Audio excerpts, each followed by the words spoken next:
Okay, hello, welcome.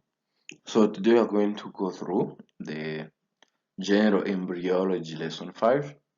So specifically we look at the birth defects and the chromosomal aberrations or chromosomal abnormalities. Okay, so birth defects and chromosomal abnormalities.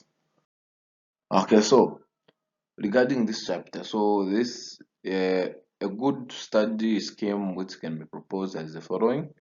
So the whole chapter should be read and understood with keeping the headlines and general topics in mind.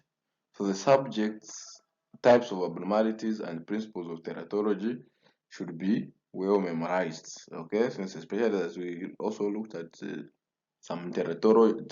teratogens last time, then also special attention should be given to the topic of the indications for prenatal screening, about which information can be found at the end of the topic.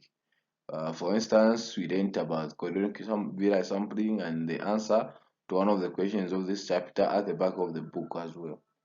Okay. Then a strategy should also be built for trying to memorize the table of teratogens associated with human malformations and linking its items to the longer explanations given in the text that follows it.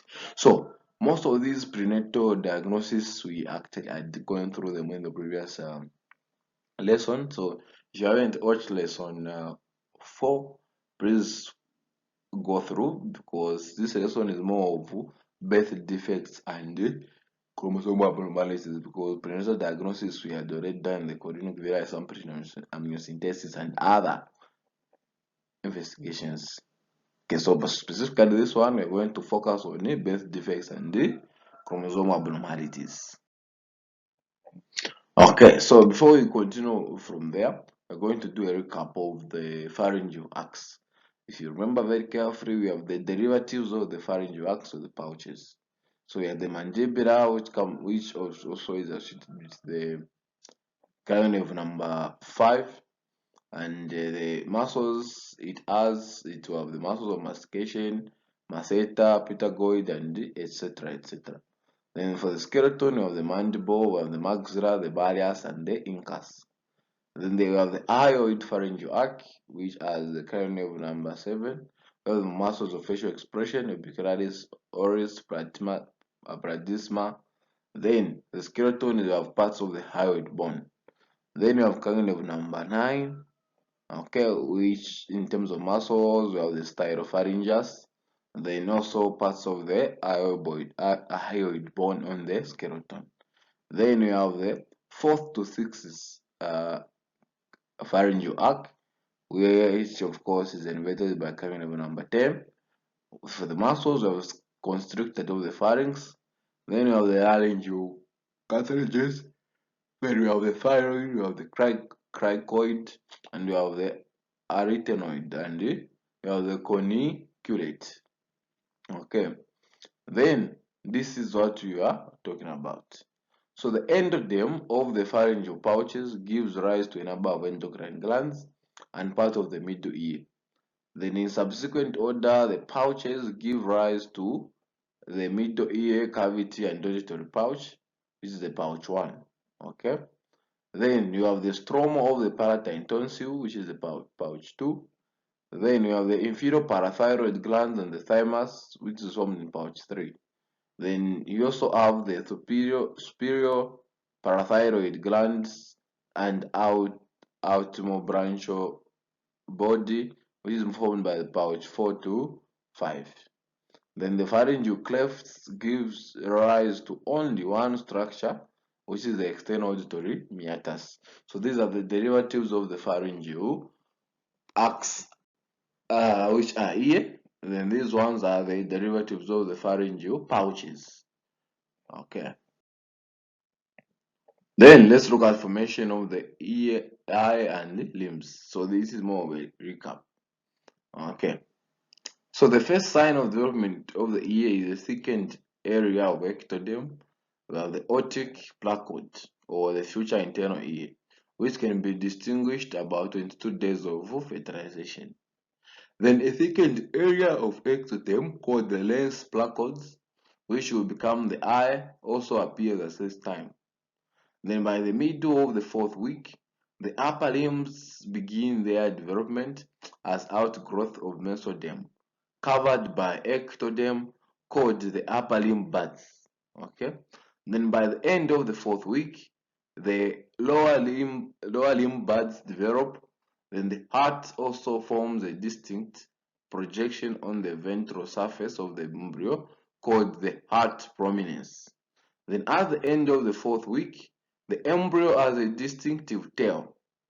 Okay, so that's one of the things you have to know about the formation of the eye, ear, and the limb. Okay, so now we are going to start our birth defects. Number one, we are going to start with his facial clefts. Okay, facial clefts. So, the cleft lip and cleft palate are common defects. So, what do you mean by cleft lip and cleft palate? So, cleft lip is when someone is having a deformity on the lip, which is like this, cleft lip alone. Okay, so then if they have both this defect on the lip and they also have this defect in the mouth, in the palate, then we say they have a cleft lip and the cleft palate. But if the lip is normal but the palate is affected, so we say they just have a cleft palate. Okay, that's what we mean. So cleft lip and cleft palate are common defects that result in abnormal facial appearance and defective speech. Then cleft lip results from a lack of fusion of the palatine shells. Okay, so you can have a cleft lip where the palatine shells are not fused. The cleft palate, then you have the cleft lip and the cleft palate where on the lip and the palate they have not been fused. Okay, so we are done with the cleft lip. So meaning it's up to you now to go and look further. Okay, what teratogens may cause this? Okay, so let's continue. But so we have also chromosome and genetic factors or sex chromosome defects. So for chromosome abnormalities, which may be numerical or structural, are important causes of birth defects and spontaneous abortions. Then it is estimated that 50% of conceptions end in spontaneous abortion, and that 50% of these abortions have major chromosomal abnormalities. Then thus approximately 25% of the conceptuses have a major chromosomal defect.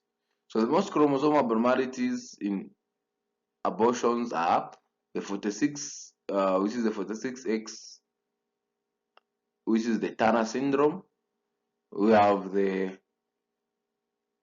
triploid and the trisomy 16. Okay.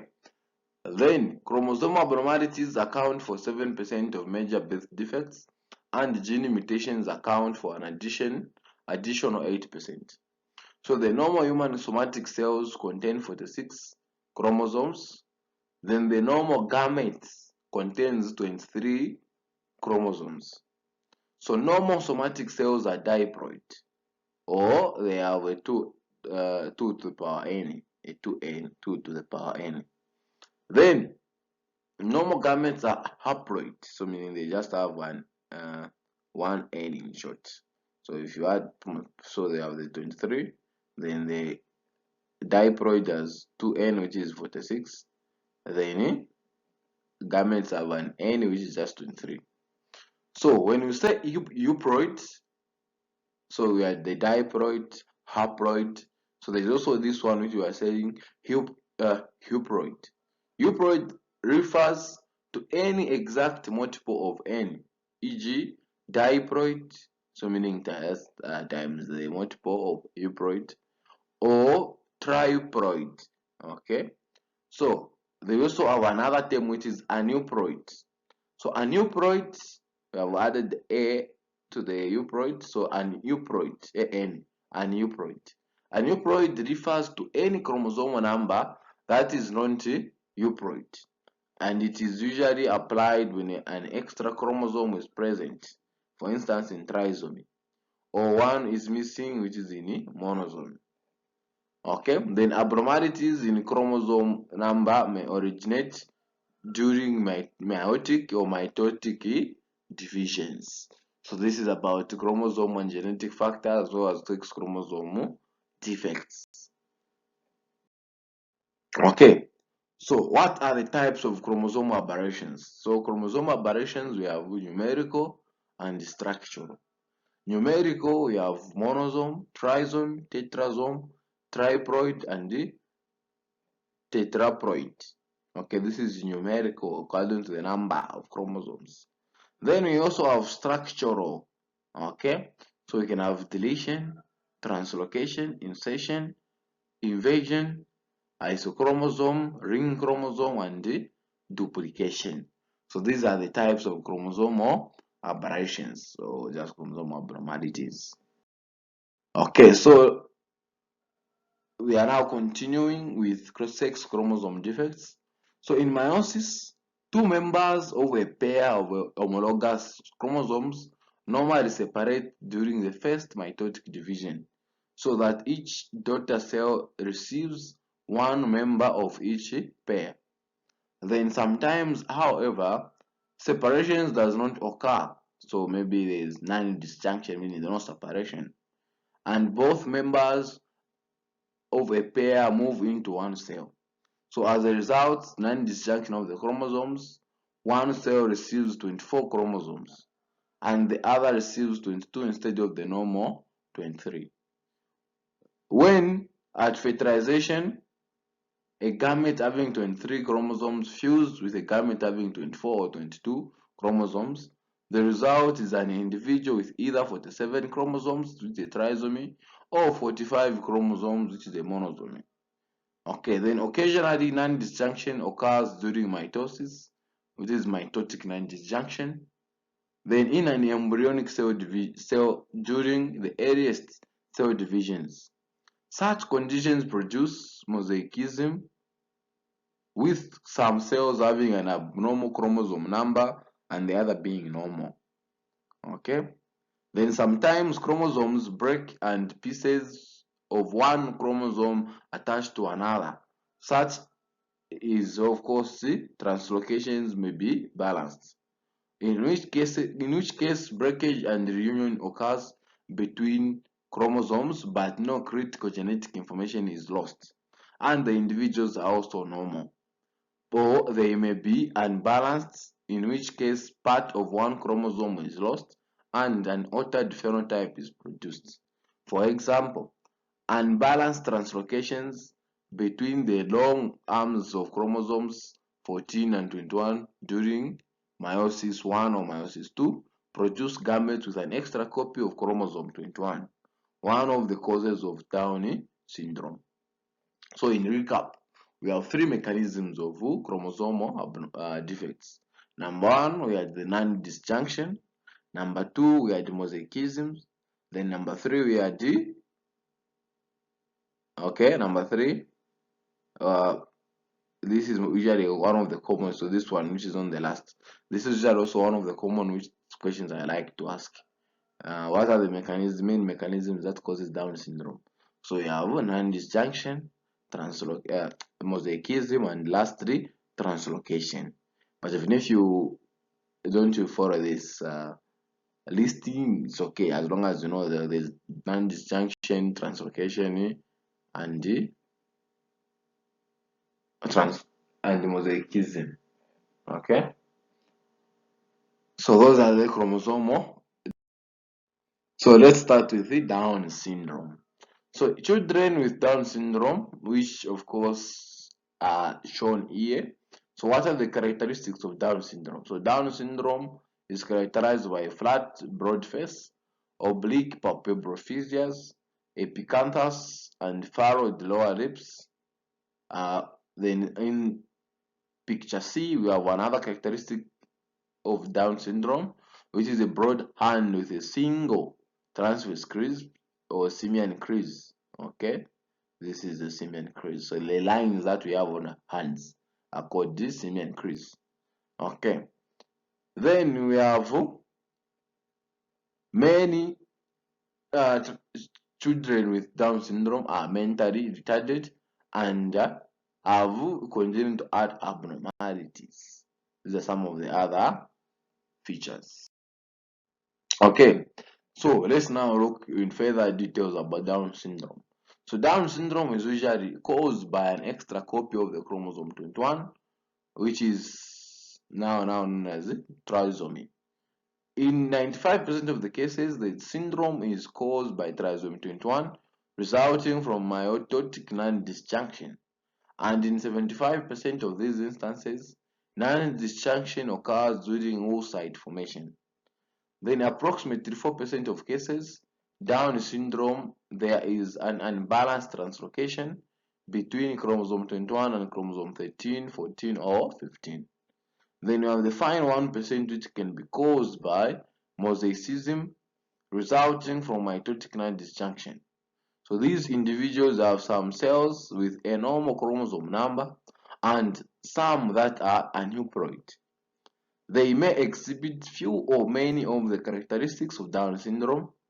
We also have features of children with Down syndrome include growth retardation, varying degrees of mental retardation, craniofacial abnormalities, including upward slanting eyes. We have epicanthal folds. We have extra folds, extra skin folds at the middle corners of the eye. You can have flat faces. You have small ears, and you have the cardiac defects and hypotonia. So these individuals also have a relative higher incidence of leukemia, infections, especially respiratory tract infections. Then we also have thyroid dysfunctions, we have premature aging. Then furthermore, nearly all develop signs of Alzheimer's disease after age 35. So this risk increases with maternal age to 1 in 300 at age 35 and 1 in 100 at age 40. So increasing maternal age is a very big risk factor. Okay, so this is about Down syndrome. Okay, so we are done with Down syndrome. So now we are going to look at Klinefelter syndrome. So Klinefelter syndrome is a genetic abnormality that affects only males, and it is named after the American physician Harry Klinefelter in 1942. Harry Klinefelter. Okay, so Klinefelter syndrome affects approximately 1 in 1,000 males, making it a very common genetic abnormality. Then the disease is characterized by an abnormality in chromosomes or genetic material. So a person's sex is determined by X and Y chromosomes. Okay, so males usually have one X and one Y. So males have XY. Okay, so this is an XY arrangement. But those Klinefelter syndrome have an extra X chromosome, so they end up with an XXY. So this extra copy of the chromosome can interfere with sexual development and fertility. Although the extra X sex chromosomes is common, the syndrome and its signs and symptoms are not. So in short, most men with an extra X chromosome never realize they have an additional chromosome. So they don't even realize, because the symptoms themselves are not common, but the syndrome is common, just that the signs and symptoms are not common. Okay, that's why I find that we have a man who is emotional, acting like a lady, of those signs and symptoms, but of course, then they may have difficulties with fertility. Then, if you do a phenotype, then you find that they have an XXXY. Okay, so Klinefelter syndrome is caused by a random genetic error that occurs during the formation of the egg and or sperm, or after conception, and is not a inherited disease. Okay, so women who give birth after the age of 35 have a slightly higher incidence of Klinefelter syndrome.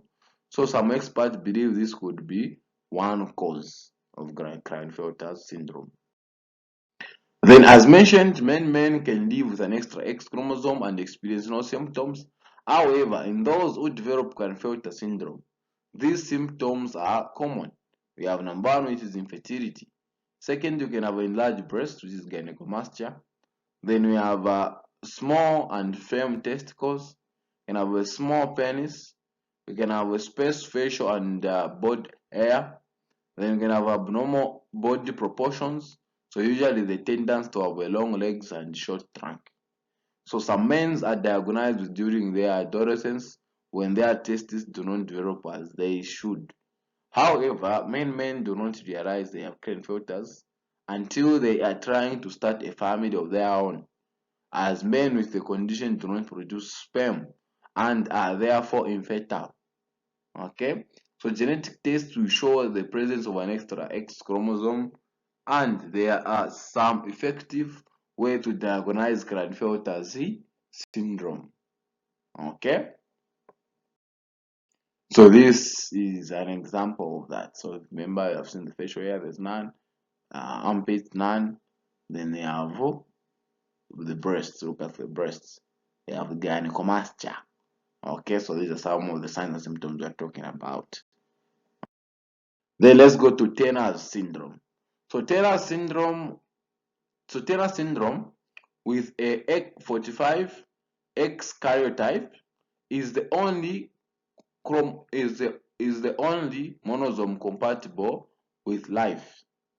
Even then, 98% of all fetuses with the syndrome are spontaneously aborted.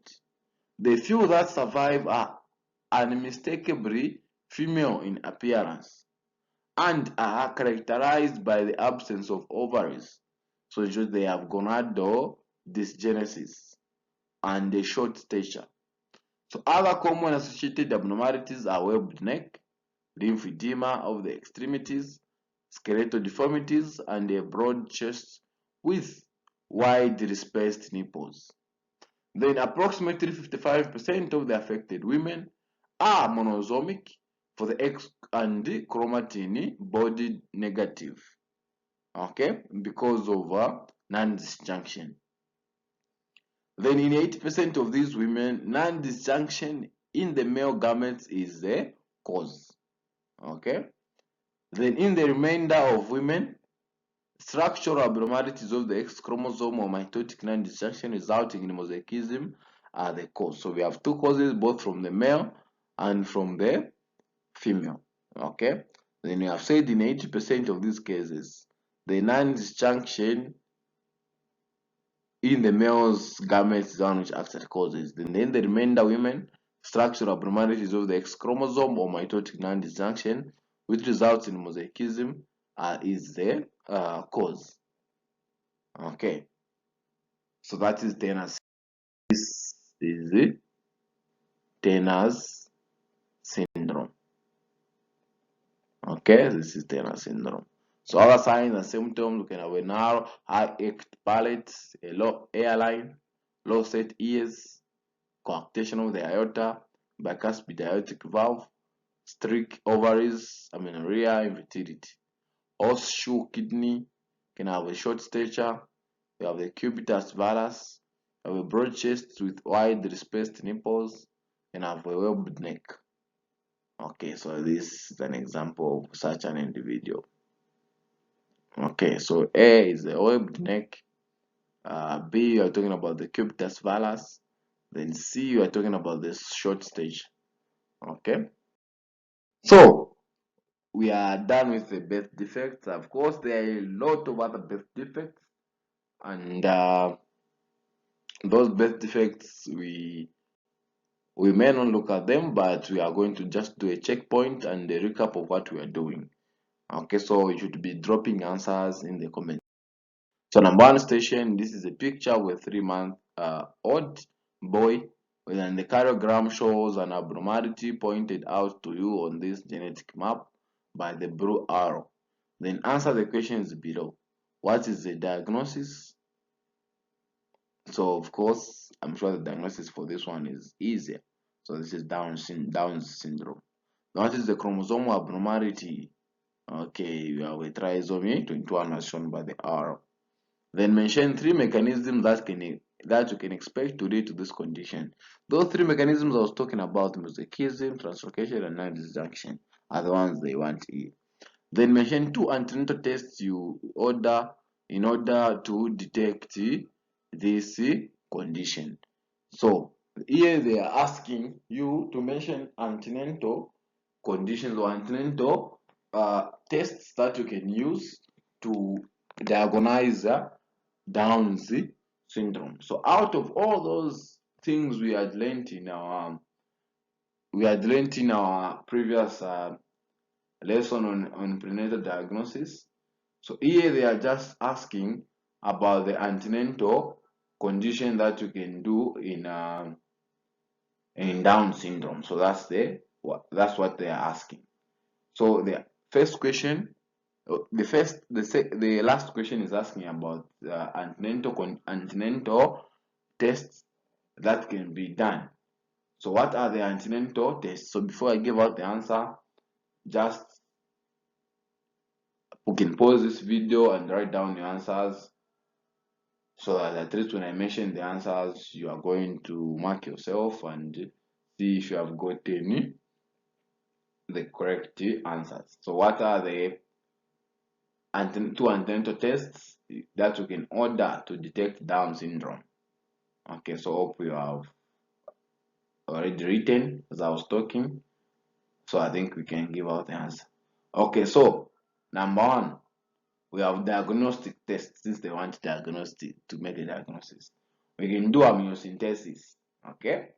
Secondly, we can also do chorionic villi or villi sampling, CVS. Okay, but of course we have also other tests. So these are diagnostic tests. Okay, we can also have other tests, but these ones I've just mentioned, I think, are the ones which they even teach and lecture even in schools. Okay. Then this is also another question with Down syndrome.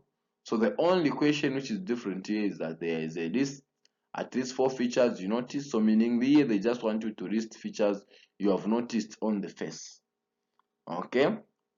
Then the last question, the other question is so list at least 4 features you have noticed. So you have absenting palpebral epiphysia, strabismus, we have a short nasal bridge, we have the macrochrosia, we have the short neck, we have the low set ears. So those are some of the features you have noticed from here. Okay, so you are not mentioning things you have not noticed. What is the diagnosis Down syndrome? Give at least 2 factors, risk factors for this condition, of the increased maternal age and the previous or a family history of Down syndrome. Then list 4 problems associated with this condition. So we can have mental retardation. Okay, we can have increased risk factor for infections. We can have thyroid dysfunction. We can have hypogonadism. Okay. Then write down 2 features you would be looking for on each feet. You can have a sandal gap. You can also have an increased crease. So meaning you have increased creases on the feet. Okay. So those are some of the things about this one. The same Down syndrome, just that they have different questions now. Then again, the same question, 2 antenatal tests, 4 features, then a chromosomal abnormalities and diagnosis. And here you have been shown on the chromosome 21, we have 3 sets of chromosomes and a person with Down syndrome. So that previous one, we are not going to do it, but of course this one is okay. Okay. Then station 2, you are called to review a newborn baby who was born with a facial deformity. Okay, facial deformity. But looking at what you have been given here, after looking at the facial deformity, the next question is going to be, what is the most likely diagnosis? After that, the other question is, name 4 drugs. Name 4 drugs. Name 4 drugs that can cause above diagnosis. The last question, when is surgery done to repair above deformity? So what is the diagnosis? So the diagnosis here, since we're only seeing the lip, this is a cleft lip. So because since we are not seeing the hard palate from inside, so this is just a cleft lip. The name 4 drugs that can cause these same abnormalities. So 4 drugs we can have valproic acid, phenytoin, we have isotretinoin, methotrexate. Okay, so those are 4 drugs. Of course, there are a lot of other drugs, but these ones are the only ones I've mentioned. Valproic acid, phenytoin, isotretinoin, and methotrexate. Okay. Then when is surgery done? So first surgery is generally it's done around 3 to 6 months of age. So that is when it is generally done. Okay.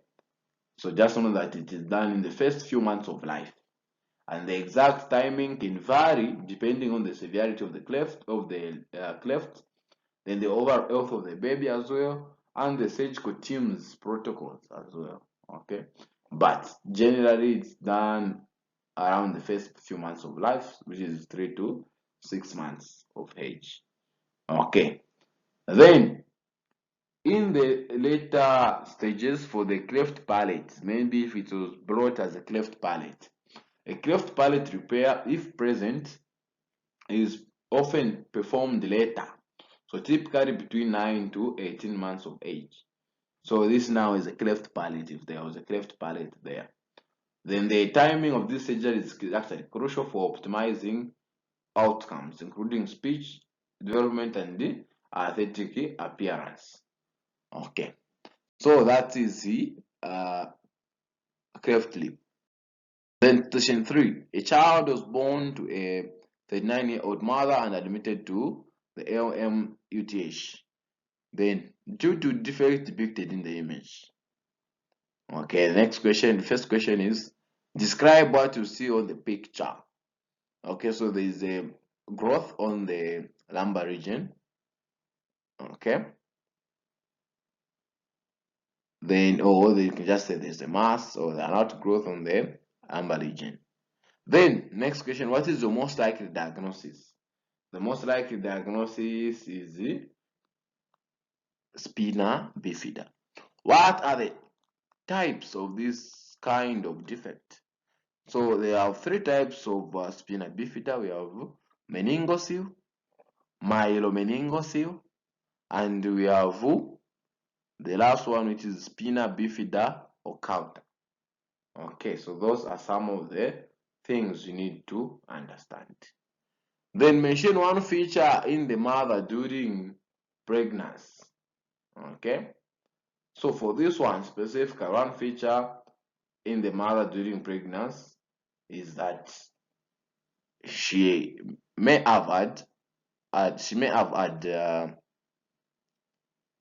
folate deficiency. Okay, folate deficiency. Then others find that they will put one feature in the mother to say the age she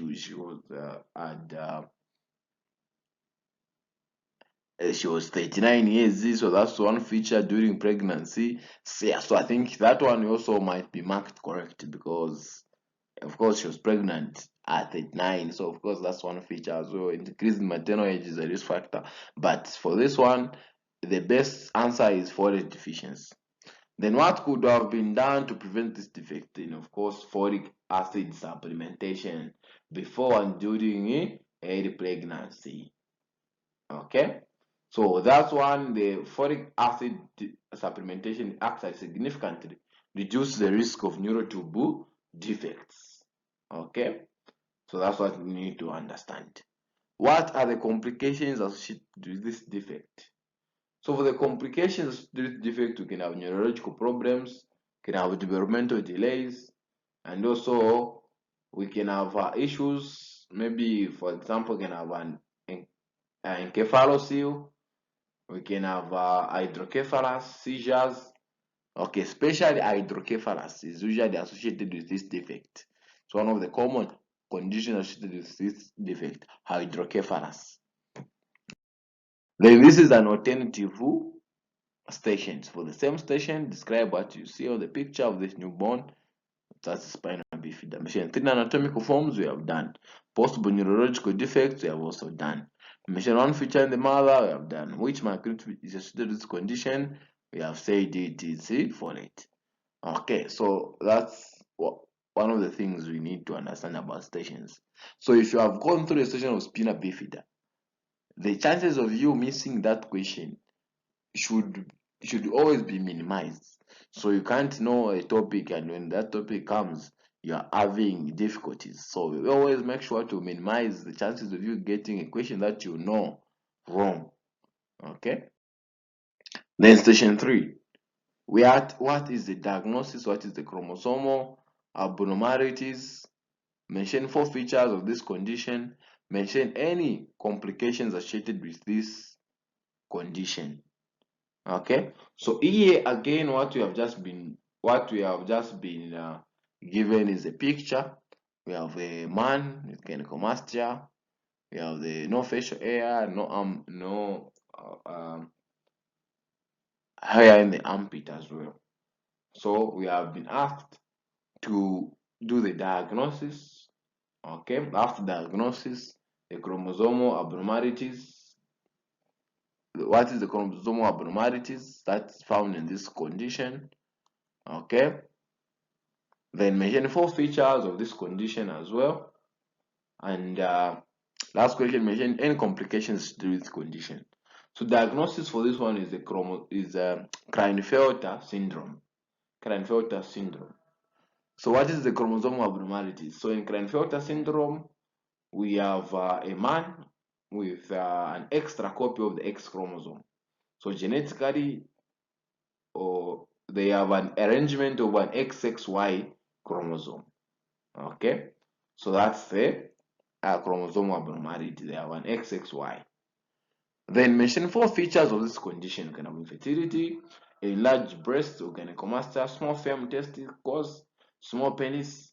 You can have a space, facial, and body hair as well. Okay.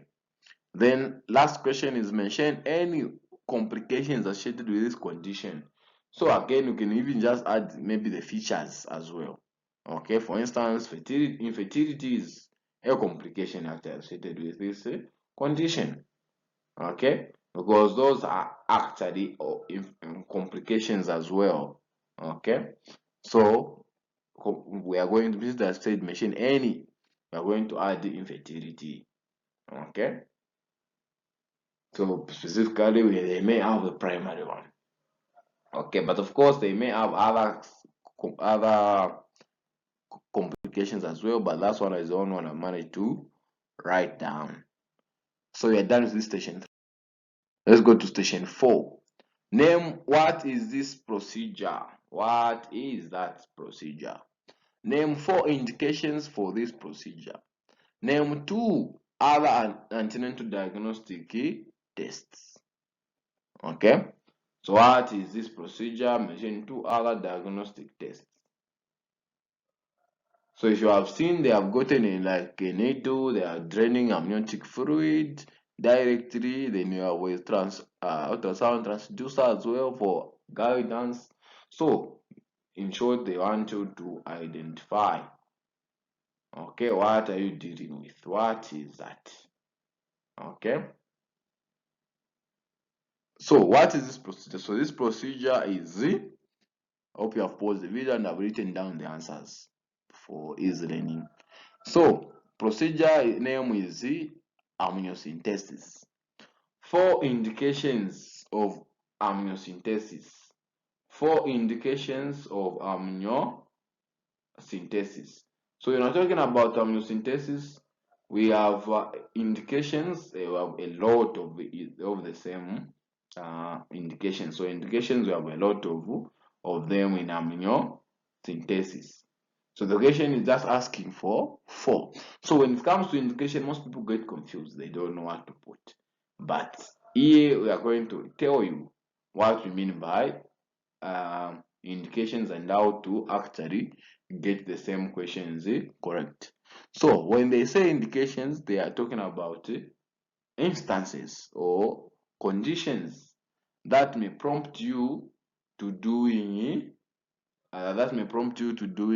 amniocentesis. For instance, we read in our previous study that you can do amniocentesis in Down syndrome. And okay, so that's one of also the indications as well. So Down syndrome becomes an indications. So that's what an indication is all about. Okay, that's what an indication is all about. Okay, so hope I've opened your mind some with answers. So let's continue. Apart from Down syndrome, if you want to make a diagnosis of you have to make a diagnosis of Down syndrome, you can do amniocentesis. So that one we do it in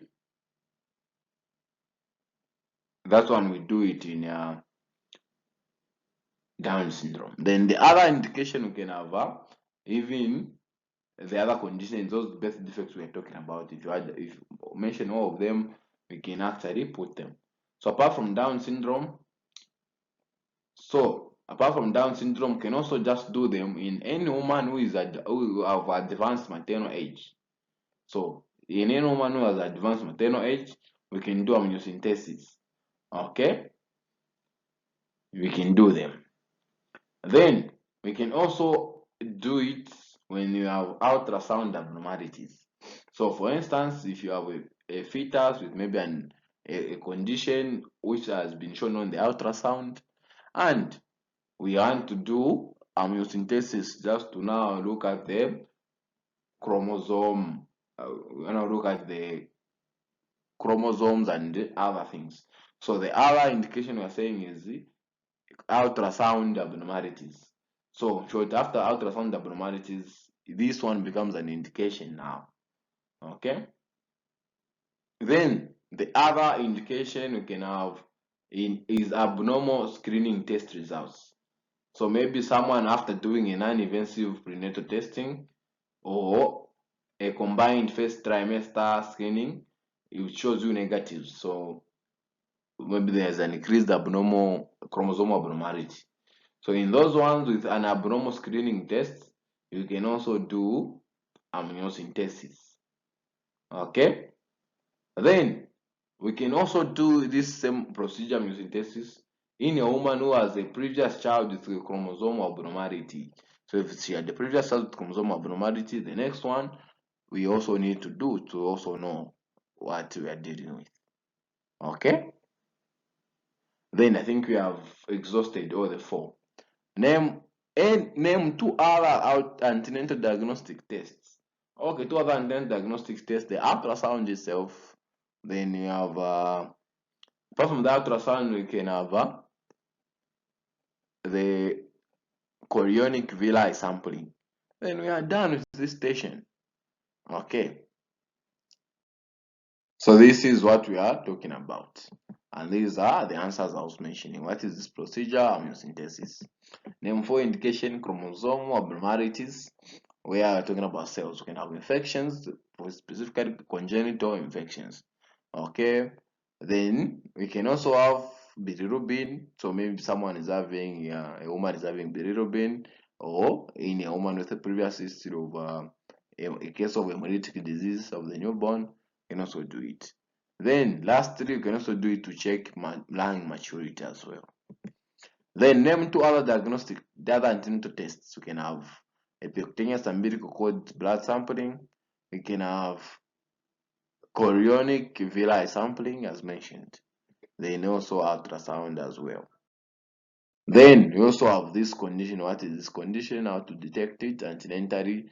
Name three complications and other things. So specifically this condition, station 5, you have seen the key features you have to look for is at the edge. Okay, look at the edge, and that's where you are going to find your answers. Okay, so after you look at the edge, the head, then you also need to understand that this same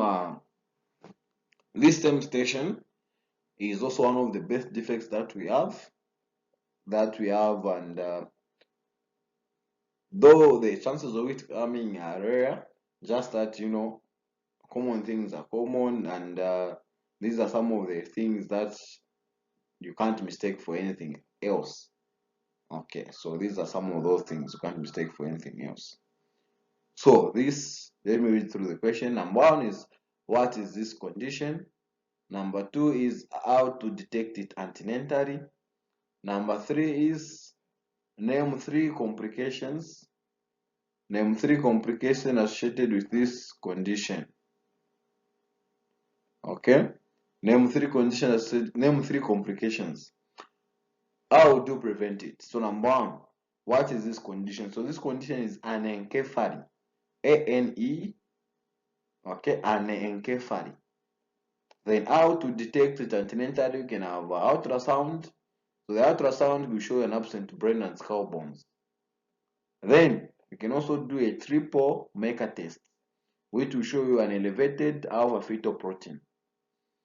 Okay, then no, that's not an what's the triple maker test?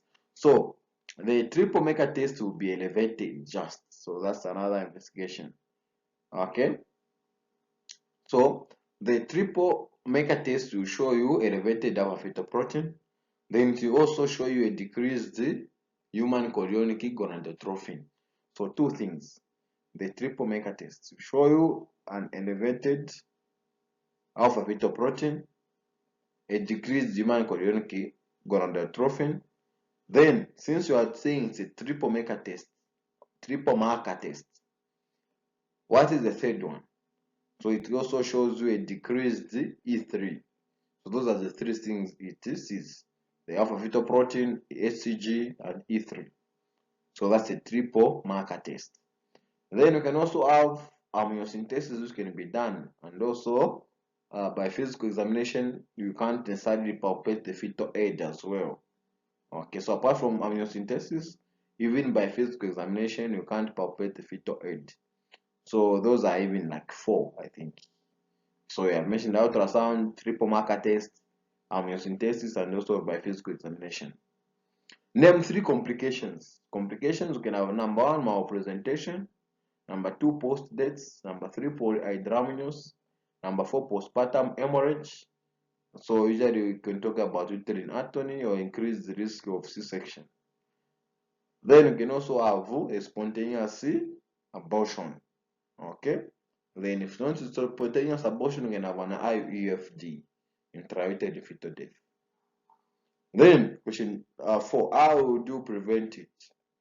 How do you prevent this condition? So it is prevented by folic acid supplementation in that, since it's also one of the neurotope defects. Folic acid supplementation. Okay. So what is this condition? This is anencephaly. How to detect it antenatally? You can have an ultrasound which will show an absent brain and skull bones. The second investigation, we can have a triple marker test, which will show you an elevated alpha fetoprotein, decreased human chorionic gonadotrophin. Then you also show you a decreased E3. Then in amniocentesis as well, you can do it. So that's the third one. Fourth investigation or fourth thing you can do is by physical examination, where you can't palpate the fetal end. Then name 3 complications. You mentioned malpresentation, post-date, polyhydramnios, postpartum hemorrhage. You can talk about uterine atony or increased risk of C-section. Then you can also have a spontaneous abortion or baby loss, but spontaneous abortion or depression. Then, which will lead to depression. Then you can have IUFD. How to prevent it? Antenatally, how would you prevent it? So we can do folic acid supplementation in the diet. Okay, so we had already gone through these answers. Then station 6. What do you see? What is the diagnosis? What is the abnormality? What 5 features associated with this condition? What are the complications? So what do you see there? Okay, that's one interesting question. What do you see? Okay, so what do you see from there? That's the question. Then what is the diagnosis? 3, what's the chromosomal abnormality? What 5 features associated with this condition? Then after that, what are the complications of this condition? So what do you see? So we have seen a webbed neck. Okay, we have seen. So there are a lot of things we are seeing, even wide spaced nipples, cubitus valus, short stature. Those are things. Just mention anything you are seeing. What is the diagnosis? So that's though we find that in most people the diagnosis they may know, but they describe what you see becomes a problem. So diagnosis is Turner's syndrome. What is the chromosomal abnormality in Turner's syndrome? We have a monosome, okay, specifically 45X, a monosome of 45X. Okay, what 5 features state this condition? 5 features. So we can have a coarctation of the aorta, bicuspid valve, bicuspid aortic valve. Okay, then we can have a streak ovaries, amenorrhea, infertility. We can have horseshoe kidneys. Okay, we can have the webbed neck. We can have low airline, the narrow eye ect palate. We can have yellow set ears as well. Okay, what are the complications of these conditions? So complications of this condition, we talk about the features, maybe to be specific. Okay, complications of the abnormalities. Okay, so meaning if there is a point, or if there is a case where we will notice to say, okay, this feature is also an abnormality. So we can just mention those ones. So when we talk about infertility, so infertility, why is infertility a complication? Because of the absence of ovaries, we have gonadodysgenesis. So that's one of the complications that is very easy to remember. Okay, then the other complication, you can have the lymphedema of the extremities. Lymphedema of the extremities. Okay, lymphedema of the extremities. Then I think those are some of the complications, and technically that's a good revision we have done on the birth defects and chromosomal abnormality. The end. So this is usually my assignment in general embryology. So this is my assignment. This is technically my assignment too. Okay. So we are done with our lecture, and thank you for watching. For the subscribe, and hit the bell notification. And we are done with our general embryology lecture series. So we are all learning about the general things. There's no going into details how the GIT going to be formed and whatnot, because it's just general things. Okay, and that's the end of the general embryology. I'm sure you have seen on the previous point on the assignment I give. That assignment deals with general embryology. Okay.